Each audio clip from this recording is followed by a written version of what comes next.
এই পৃথিবীতে বেঁচে থাকার জন্য কি কি দরকার হয়? রুটি, কাপড়া, মাকান আর আর ভালোবাসা। হ্যাঁ, ভালোবাসা। জীবন নামক এই যুদ্ধে টিকে থাকার জন্য সত্যি একটা বিশ্বস্ত মানুষের ভীষণই প্রয়োজন, যে তোমাকে প্রতিটা মুহূর্তে সাপোর্ট করবে, ভালোবাসবে, তোমার সুখ দুঃখে তোমার পাশে থাকবে।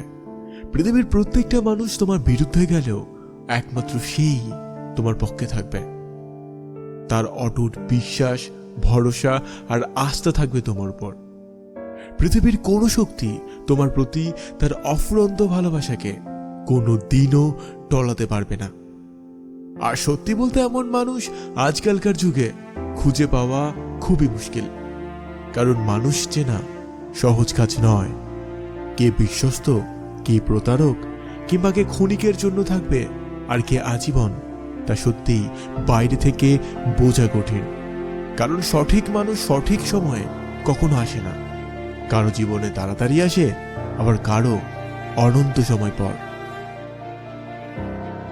যেমন আমার সময় লেগেছিল 15টা বছর। হ্যাঁ, 15টা বছর। বাড়িতে ডেকে অপমান, অবহেলা, প্রতারণা, আবেগ নিয়ে খেলা, সর্বোপরি একটুখানি ভালোবাসার জন্য আকুল ভরা হৃদয়ে বারবার পায়ে পড়ে থাকা, চোখের জল ফেলা। এগুলো করতে করতে একটা সময় পর মনে হতো প্রেম ভালোবাসাটা হয়তো আমার জন্য নয়, আমি সর্বকালের ব্যর্থ প্রেমিক। কিন্তু বিশ্বাস ছিল কেউ না কেউ এই পৃথিবীতে আমার জন্য অবশ্যই আছে। কথাই বলে না, তুমি ভগবানের কাছে যা চাইছো ভগবান তার থেকে হয়তো অনেক বেশি তোমার জন্য ভেবে রেখেছে। হয়তো ভগবান সেই জন্য আমার প্রত্যাশার অনেক বেশি আমার জন্য রেখেছিল। জানেন, আমি বীর জারা সিনেমাটা ছোটবেলায় বহুবার দেখেছি। সেখানে জারার চরিত্রটি আমার ভীষণই পছন্দের ছিল। ওর মতো মানসিকতা, সারল্য, ভালোবাসা আর অকৃত্রিম হাসি আমার বেশ ভালো লাগতো। ওরকমই একটা চরিত্র আমি সারা জীবন খুঁজে এসেছি এবং শেষমেশ তা পেয়েছি। হ্যাঁ, পেয়েছি। সৌমি, আমার জারা, আমার বেটার হাফ। সৌমি আরামবাগের উচালন আমতলার মেয়ে। আজ থেকে প্রায় 1 বছর আগে, অর্থাৎ 24শে নভেম্বর 2022-এ প্রথম ওর সঙ্গে দেখা হয় এই শ্যামশায়ার পার্কে। দেখতেই পাচ্ছ, এই এত বড় ঝিলের মাঝখানে প্রথম ওকে দেখতে পাই ওইখানটাতে। এখানে আমি আর অনুপ দুজনে মিলে গল্প করছিলাম, আর ও একা ঠিক ওইখানটাতে বসেছিল, এবং আমি তারপর আস্তে আস্তে ওইখানটাতে চলে যাই। সেই সময় ও একা এখানটায় বসেছিল এবং আমি অনবরত তাকে ইমপ্রেস করার চেষ্টা করছিলাম।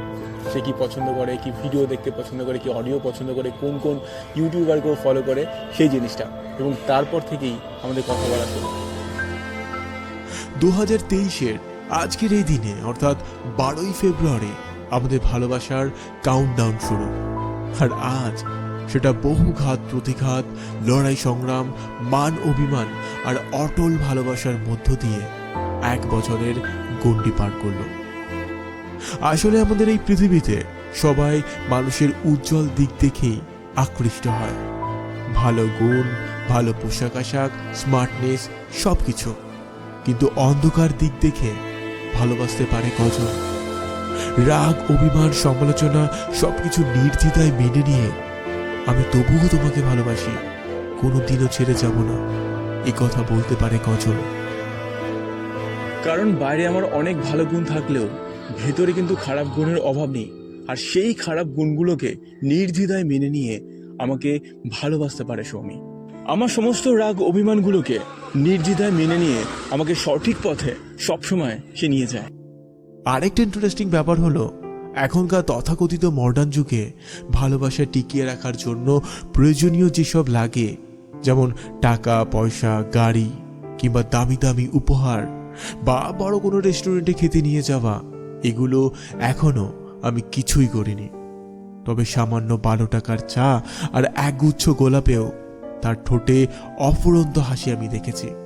যদিও বাইক কিনেছি ও আসার বহুদিন পর।